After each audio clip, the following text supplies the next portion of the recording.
Row 1 is part of the 2-row repeat that sets up the pattern for the back, and it's all involving the back chart. So we'll be working the first 3 stitches, knitting them to the marker. That will be every time you're on the right side row.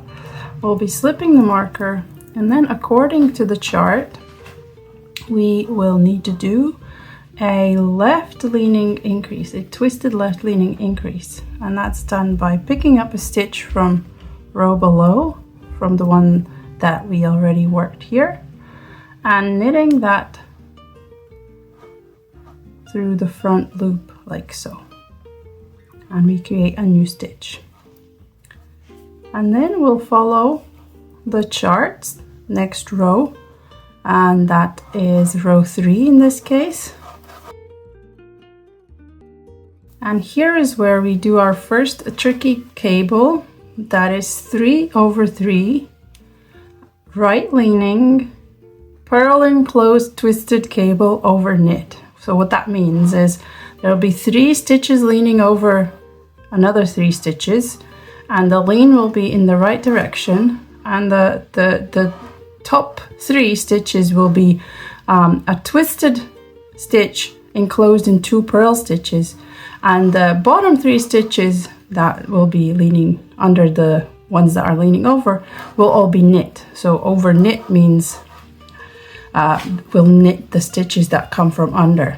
And here is how you would do that without a cable needle.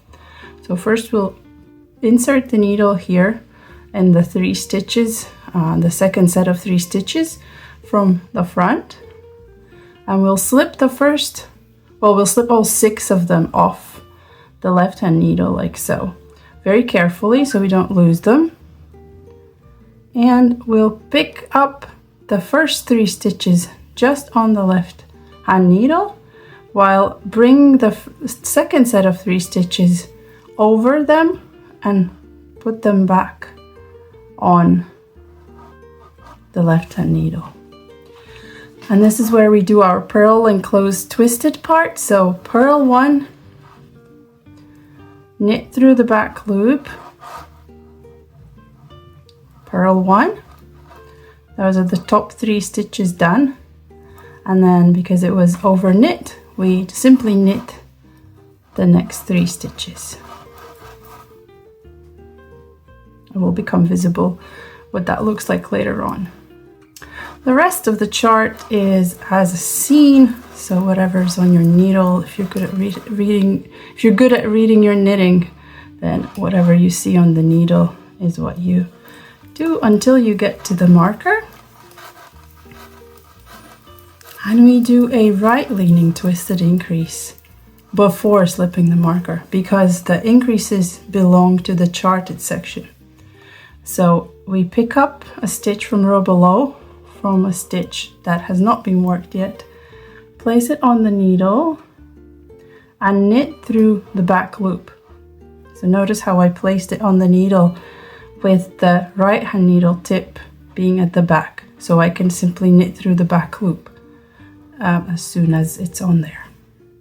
Then I slip the marker and knit the final 3 stitches. So this will be the pattern row, right side row, until throughout the rest of the chart of the back. The only thing that will change is what happens here in the charted section, because we always follow the next chart row.